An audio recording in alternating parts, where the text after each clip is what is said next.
TV.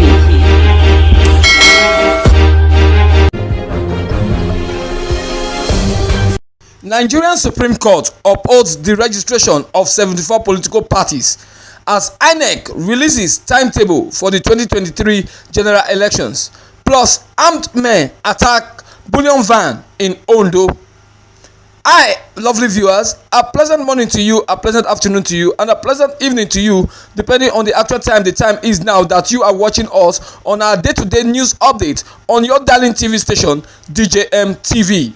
I am yours sincerely, Stanley Okocha, reading the hot news trending now in Nigeria for your informative pleasure at this time. The Nigerian Supreme Court has upheld the judgment earlier given by the Court of Appeal, which gave the Independent National Electoral Commission (INEC) the power to register the National Unity Party (NUP) and 73 other political parties in the country. In the judgment delivered by Justice Adamu Jauro today, the highest court in Nigeria said the registration of the 74 political parties was done in line with the laws and complied with the extant provisions of the Constitution and Electoral Act. Recall that the Independent National Electoral Commission (INEC) had in 2020 deregistered 74 political parties over the inability to win any elections in the 2019 general elections. Recently, the chairman of the Electoral Commission, Professor Mahmood Yakubu, had said that the registration of the political parties were part of the preparations for the coming 2023 general elections in Nigeria. According to the Electoral Commission boss, the action was as a result of the poor performances of the political parties in the 2019 general elections.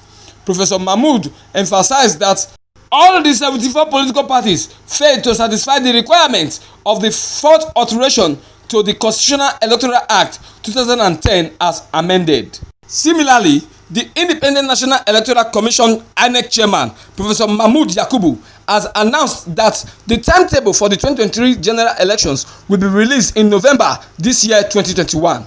He said this at a public hearing on the Electoral Offence Commission Establishment Bill sponsored by the Senator representing Borno North Senatorial District, Senator Abubakar Kyari.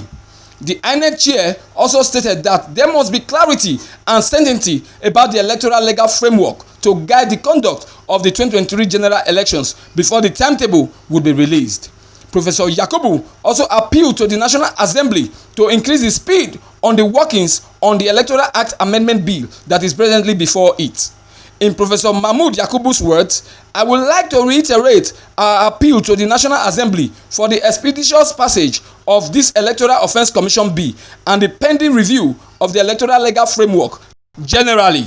We are confident that the National Assembly will conclude work on the legal framework in earnest. He further said the Commission is anxious to know the legal framework to govern the conduct of the 2023 general elections. By the principle established by the Commission, the 2023 general elections will hold on Saturday, 18th February 2013, which is exactly 1 year, 9 months, 2 weeks, and 6 days away from today.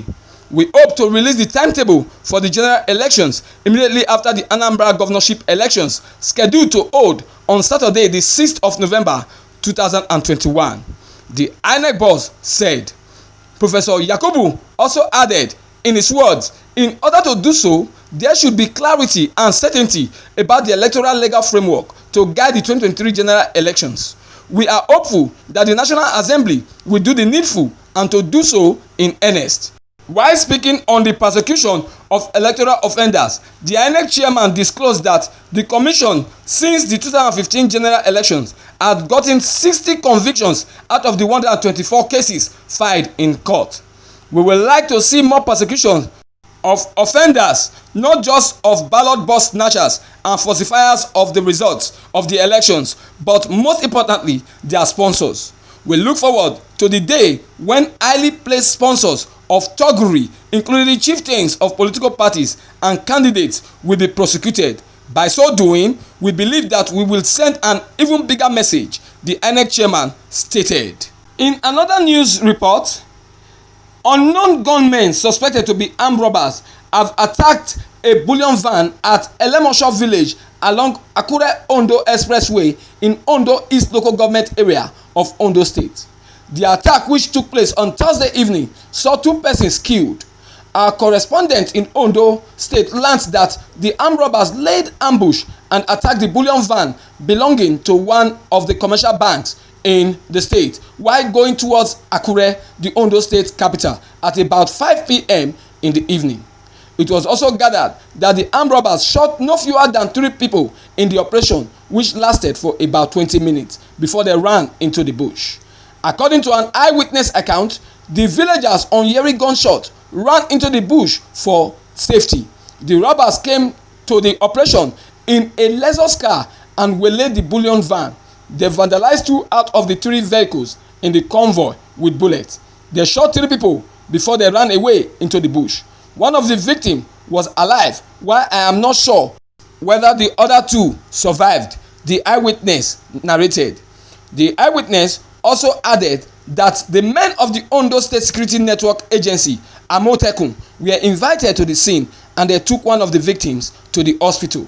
When contacted, the commander of Amotekun in charge of the area, Chief Adetunji Adeleye, confirmed the incident and said his men took one of the people that were shot to the hospital, adding that no life was lost in the incident. In the commander's words, "When we got the information, my men quickly moved in there and met one of the persons that were shot at the scene, and we have taken him to the hospital," Adeleye said. On his part, when contacted by our correspondent in Ondo State, the Ondo State Police Command Public Relations Officer, Mr. T. Leo Ikoro, also confirmed the incident and said the robbers had run away before security operatives got to the scene. The police image maker also stated that the command has started investigation into the incident, noting that the policemen from the command are already on the trail of the armed robbers who, they said, fled into the bushes around the scene of the incident and carted away a huge sum of money which could not be specified as at the time our correspondent filed this report. With that report, we have come to the end of our day-to-day news update for this time. Dear viewers, we really want to appreciate you for always being there and staying tuned to our news broadcast anytime we present them for your informative pleasure. Also, we want to plead with you to kindly like, share and comment on this news video that you just watched. Also, we plead with you to kindly subscribe to our YouTube channel as well as follow us on our pages on Facebook and Instagram, all at DJM TV. On our YouTube channel, when you subscribe, kindly hit your finger on the notification bell so as to always get notified each time news break and we present it to you for your informative pleasure. Until the next news video where we'll be coming your way again, I am Stanley Okocha for DJM TV News. Thanks so much for watching and see you in the next news video. Bye bye for now.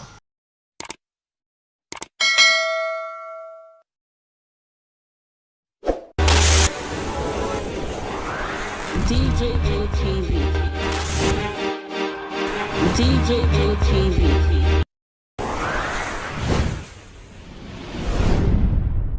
These Fulani people don't say no, they don't like us. Welcome to DJM TV. DJM TV.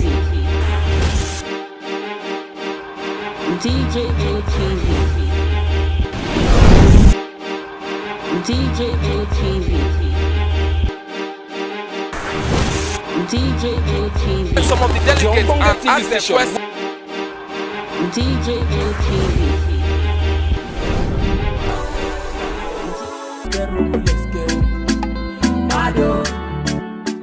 DJM TV. DJM TV. DJM TV.